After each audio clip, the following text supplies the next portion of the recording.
Olá, tudo bem? Dando continuidade ao ponto de introdução aos estudos métricos, nós temos mais dois tipos de aplicações que servem como base para entendermos como que se desenvolve toda a escala temporal dos estudos métricos. A princípio, nós falamos das três leis, Lotka, Bradford e Zipf, e falamos da visibilidade a partir de citação, acoplamento, fator de impacto, índice H. Claro que tudo é especificamente sucinto, né? Não aprofundamos, simplesmente introduzimos. Em um determinado momento a gente vai discutir esses pontos passo a passo. Dando continuidade à nossa escala temporal, nós temos outros dois cenários que são extremamente importantes para a gente poder entender a introdução dos estudos métricos da informação dentro do cenário para a ciência da informação, que é o nosso escopo de aplicação aqui.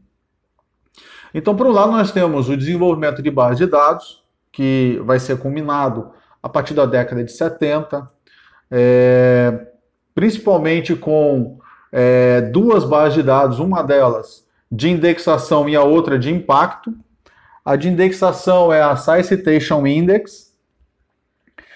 Atualmente ela encontra dentro da Web of Science como uma das bases de dados dela.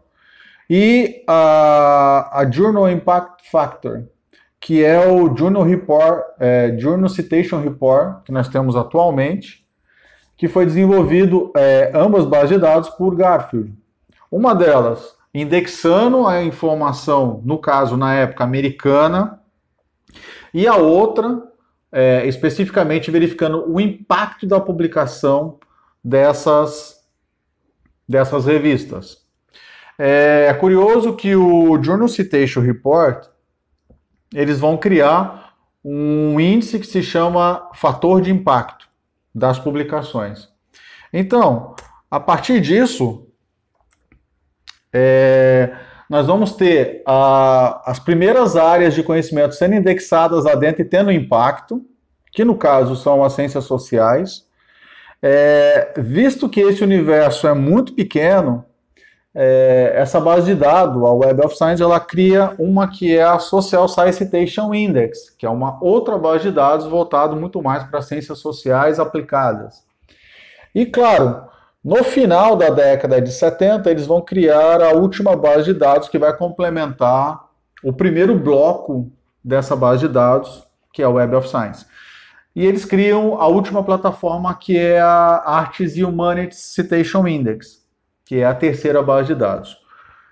A partir de 1990, 2000, eles começam a ter outras indexações também dentro da base de dados, que uma delas é uma base específica para eventos, porque eles começam a notar que existe um crescimento exponencial interessante de eventos científicos sendo formados no mundo e sendo aplicados especificamente por editoras, no qual, no final, acaba se formando um livro, mas alguns eventos são tão importantes para determinadas áreas, como, por exemplo, as áreas de engenharias e especificamente a área de informática, que eles ganham bastante notoriedade dentro das bases de dados, que acaba sendo um repositório em que vai agregar bastante eventos já tradicionais dessas determinadas áreas. Então eles criam duas plataformas lá dentro, uma delas que é específica para ciências em gerais, química, física, medicina, biológicas e assim vai. E ele cria uma outra base de dados que ela vai unir as ciências sociais aplicadas e humanidades, mais artes e áreas correlatas que vão que vão surgir por aí. A base de dados vai ser combinada com a criação da base de dados emergente, que são países emergentes que estão acedendo a tipos de publicações específicas e não no idioma inglês, e eles começam a criar uma plataforma que é uma base de dados emergentes dentro da Web of Science, isso a partir de 2004. Então, essas são o contexto das bases de dados. Paralelamente a essa iniciativa, que é a iniciativa americana, existem várias outras iniciativas de quantificar a ciência e dar repositórios para elas. Uma é a iniciativa europeia com parceria com os Estados Unidos, que é a Scopus. É uma base bastante completa.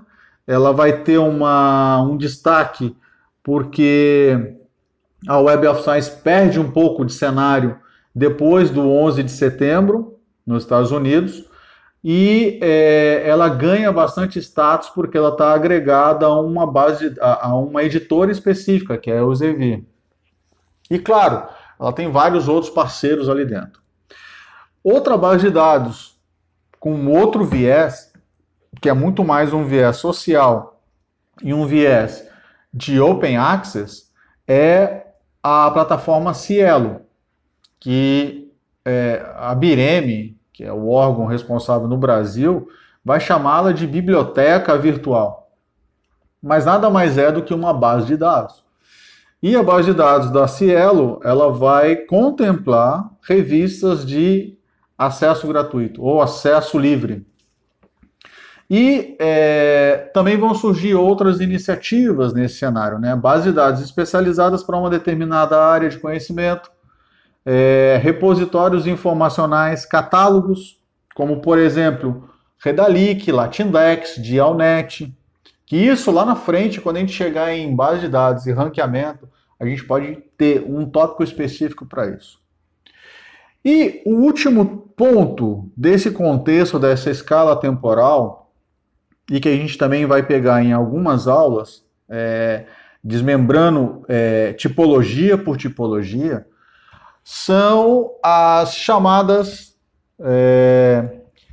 linhas ou temáticas de pesquisa dentro dos estudos métricos, que são, por um lado, a bibliometria, que vai se preocupar especificamente com a informação bibliográfica, e ela vai utilizar bastante das 3 leis e dos índices de citações, que nós mencionamos como o processo de visibilidade, que é proposto por Pritchard.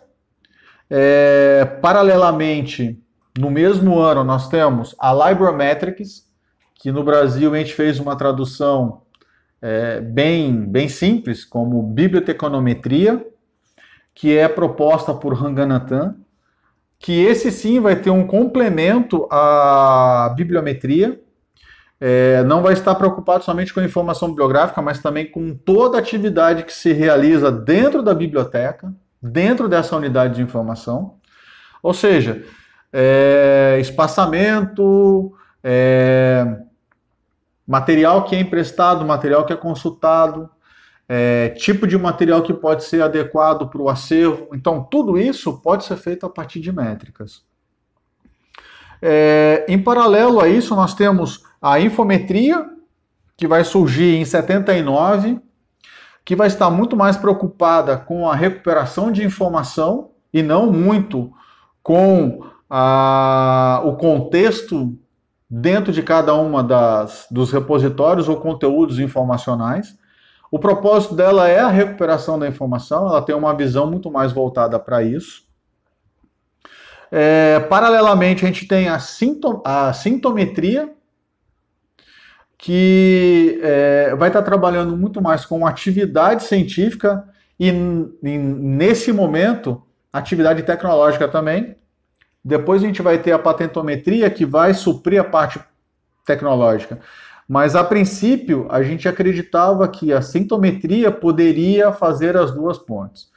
E a sintometria ela vai trabalhar especificamente com o impacto das publicações, não somente com a publicação, que é o output do efeito de uma ciência, mas também o impacto que ela tem, e tem um viés muito mais apurado, que é pouco explorado dentro da sintometria, que é a atividade que não gera publicação. Isso também é importante, e já começa a ter um certo ganho de pesquisa na atualidade, quando muitos pesquisadores começam a explorar a caixa preta da ciência, ou a caixa preta de um curso ou de um programa especializado. Seguindo nesse raciocínio, nós vamos ter também, em 94, a arquivometria, que é o tipo de estudo métrico voltado especificamente para os arquivos e toda a gestão e atividades que se realiza dentro do arquivo. E 97 nós vamos ter a webometria, que ela é muito mais preocupada com o efeito da informação na web, especificamente atrelando a link de entrada e link de saída. E mais recentemente a gente vai ter a altimetria, que são indicadores alternativos, que é muito mais voltado para saber o horário de acesso, que tipo de acesso, se esse acesso dessa informação foi em forma virtual. E é isso. Concluindo, são dois contextos que nós vimos até agora, a primeira aula e essa. E na próxima aula a gente vai ver um pouco do escopo de como se dá a divisão por áreas de conhecimento, sub-áreas e especialidades ou disciplinas métricas. Tá joia? Forte abraço.